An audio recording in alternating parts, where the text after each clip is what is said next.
दोस्तों, आज की ये खबर सुनकर आपके रोंगटे खड़े हो जाएंगे। जम्मू कश्मीर के वैष्णो देवी मंदिर के पास अचानक बादल फटने से एक बस गहरी खाई में जा गिरी। चारों तरफ अफरा तफरी मच गई, भक्तों की चीखें गूंजने लगीं। लेकिन कहते हैं ना, जहां भक्त संकट में फंसते हैं वहां मां खुद उनकी रक्षा के लिए आ जाती हैं। इस बार भी कुछ ऐसा ही हुआ। भक्तों को बचाने मां वैष्णो देवी खुद चली आईं। आखिर क्या था वो चमत्कार जिसने मौत के मुंह से लोगों को खींच लिया बाहर? जानेंगे आज की इस वीडियो में। लेकिन आगे बढ़ने से पहले माता रानी के सच्चे भक्त कमेंट बॉक्स में जरूर लिखें, जय माता दी। माता रानी आप सभी की सारी मुरादें पूरी करें और उनका आशीर्वाद आप पर हमेशा बना रहे। तो चलिए बिना किसी विलंब के इस कहानी की शुरुआत करते हैं। जम्मू कश्मीर की खूबसूरत वादियों में बसा कटरा शहर, जहां हर साल लाखों श्रद्धालु मां वैष्णो देवी के दर्शन के लिए आते हैं। मानसून की तेज बारिशों ने पूरे उत्तर भारत को भिगो रखा था।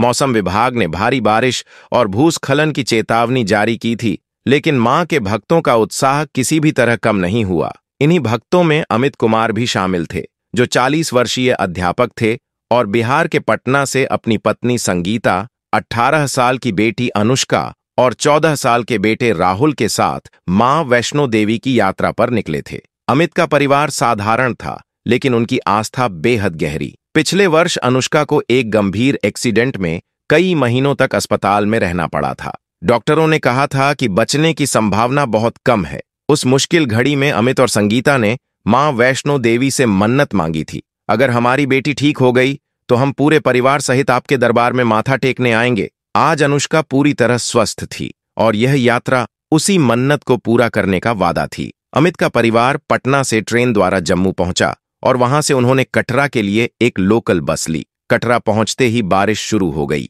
सड़कें फिसलन भरी थीं, हवा में ठंडक घुली हुई थी, लेकिन भक्तों की भीड़ में उत्साह और भक्ति की लहर हर तरफ दिखाई दे रही थी। कटरा से बस बंझारू की ओर निकली, जहां से वैष्णो देवी की पैदल यात्रा शुरू होती है। बस में कुल 40 यात्री थे, ज्यादातर श्रद्धालु और कुछ स्थानीय लोग। बस के ड्राइवर सलीम पिछले 25 सालों से इस रूट पर बस चला रहे थे।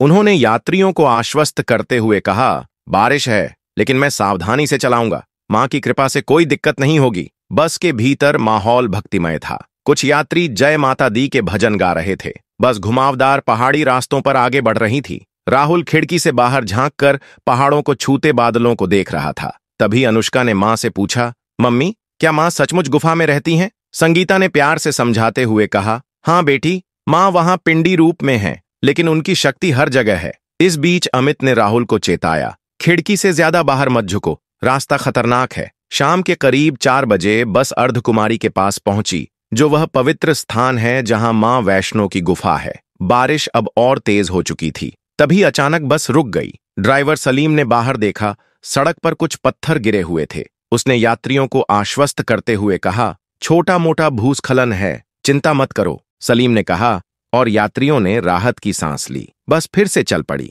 लेकिन मौसम और खराब हो रहा था। बादल काले पड़ चुके थे और हवा में एक अजीब सी बेचैनी फैल गई थी। अर्धकुमारी से कुछ किलोमीटर आगे सड़क एक संकरी घाटी से गुजर रही थी। पहाड़ ऊंचे और खतरनाक थे। लगातार बारिश ने मिट्टी को कमजोर कर दिया था।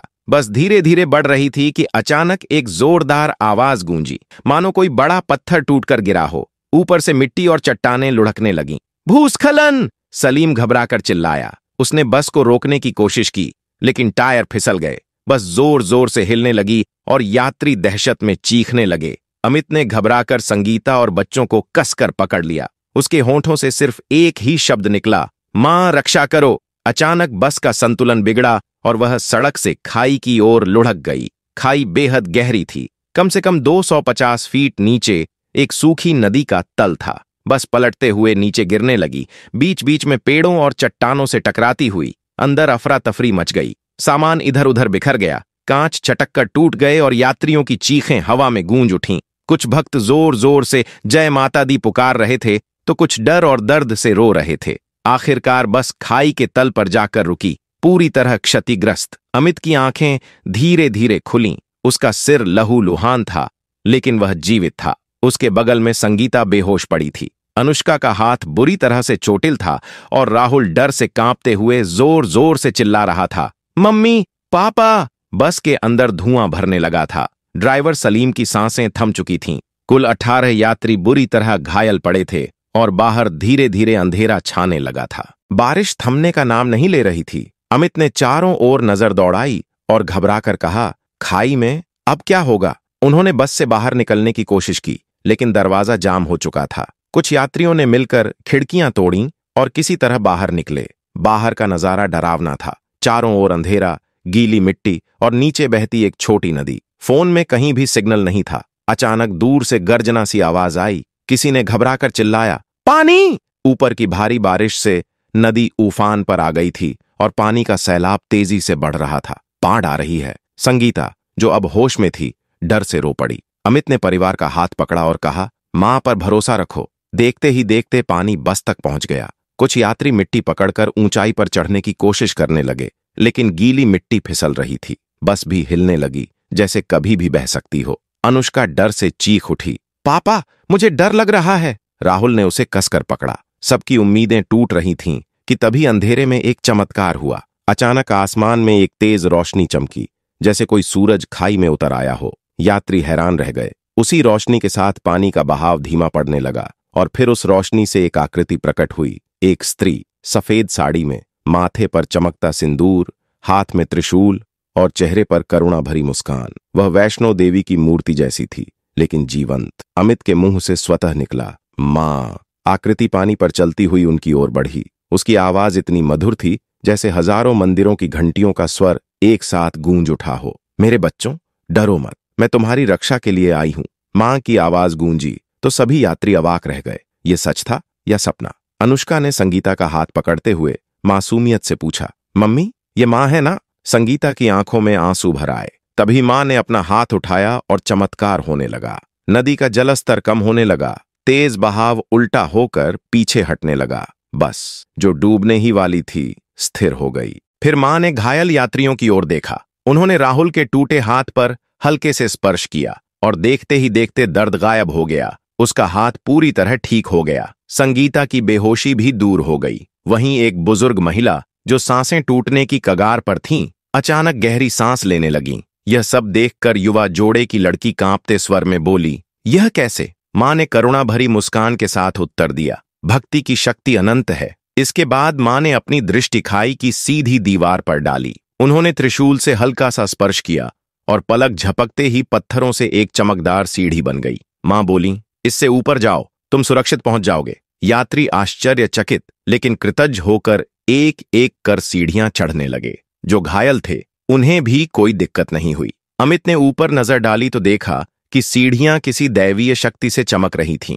ऊपर पहुंचकर यात्रियों का सामना एनडीआरएफ की टीम से हुआ। हेलीकॉप्टर की रोशनी और बचाव कर्मी पहले से तैयार खड़े थे, लेकिन मां वहां नहीं थीं। केवल हवा में चंदन की एक अद्भुत सुगंध बाकी थी। अनुष्का ने मासूमियत से पूछा, मां कहां गईं? अमित ने भावुक होकर कहा, वो हमारी रक्षा करके चली गईं। जब यात्रियों ने बचाव दल को सब बताया कि कैसे मां ने पानी रोक दिया, घायलों को ठीक कर दिया और सीढ़ियां बनाईं, तो वे हैरान रह गए। बचाव कर्मी बोले, यहां तो कोई नहीं था, पानी का बहाव अचानक रुक गया, लेकिन इसका कोई वैज्ञानिक कारण समझ नहीं आ रहा। जांच में पाया गया कि उस रात सचमुच क्लाउड बस्ट हुआ था, लेकिन चमत्कार ये था कि पानी अचानक पीछे हट गया। अस्पताल में सब हैरान थे।